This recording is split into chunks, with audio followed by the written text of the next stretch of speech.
బరువు ఎక్కువగా ఉంటే గర్భధారణ కష్టమని, అబార్షన్ ముప్పు ఉంటుందనే నమ్మకం మనలో చాలా మందిలో కనిపిస్తుంది. ఇందులో కొంతవరకు వాస్తవం ఉంది. అయితే అలా అని బరువు తక్కువగా ఉండడం, ఎత్తుకు తగ్గ బరువు లేకపోవడం కూడా ఏమంత మంచిది కాదు. బరువు తక్కువగా ఉన్నప్పుడు గర్భాన్ని ధరించడం, 9 నెలల పాటు గర్భాన్ని మోయడం అంత సులువైన వ్యవహారం కాదంటారు డాక్టర్లు. సన్నగా ఉన్నప్పుడు తగినంత బరువు లేని మహిళలు గర్భం ధరించడం వల్ల ఎదురయ్యే అనార్థాలు ఎలా ఉంటాయో ఇప్పుడు తెలుసుకుందాం. తగినంత బరువు లేకపోవడము అన్నది ఒక అడాలసెంట్లో మనకి చాలా కారణాలు ఉంటాయన్నమాట. లైక్ ఒకటి, వాళ్ళకి కాన్స్టిట్యూషనల్గా అంటే జెనెటిక్గా మేబీ వాళ్ళు అంత సన్నగా ఉంటారేమో, మేబీ వాళ్ళకి టీబీ అన్న ప్రాబ్లం ఏమైనా ఉండొచ్చేమో, లేకపోతే ఈటింగ్ డిజార్డర్స్, అనోరెక్సియా నర్వోజా అని ఉంటుంది.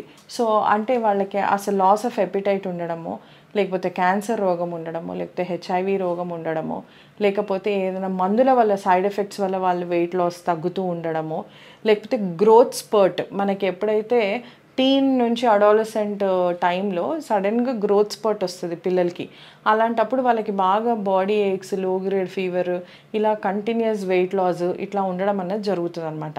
సో అలాంటి టైంలో ఏమన్నా సిగ్నిఫికెంట్ వెయిట్ లాస్ ఉండడము, లేకపోతే మనకేమైనా ఐబిఎస్, ఇరిటబుల్ బబుల్ సిండ్రోమ్ అని ఉంటుంది. సో అందులో మాల్ న్యూట్రిషన్ వల్ల వాళ్ళు వెయిట్ లాస్ అవ్వడము, ఇట్లా చాలా, ఆర్ కెకెక్సియా, క్యాన్సర్ వల్ల. సో ఇట్లా పలు రకాల కారణాలు ఉంటాయి వెయిట్ లాస్కి. ఇప్పుడు మాల్ న్యూట్రిషన్ నుంచి వాళ్ళు అండర్ వెయిట్ ఉన్నారని అనుకోండి, కొలేజన్ డెఫిషియన్సీస్ డెఫినెట్గా ఉంటాయి. సో ఇలా డెఫిషియన్సీస్ ఉన్నప్పుడు, vitamin C deficiency, collagen deficiency ఉన్నప్పుడు వాళ్ళ గర్భసంచికి పటుత్వం అన్నది ఉండదన్నమాట. పటుత్వం లేనప్పుడు వాళ్ళకి ఎర్లీగా ప్రీటర్మ్ డెలివరీస్ అవ్వడం అనేది జరుగుతుంది. ఇది మనం అరికట్టుకోవడానికి మనం ప్రొఫైలాక్టిక్ సర్క్లాజ్ అనేది మనం వేసుకుంటే కనుక వాళ్ళకి ప్రీటర్మ్ డెలివరీస్ అవ్వకుండా ఉంటాయి అన్నమాట.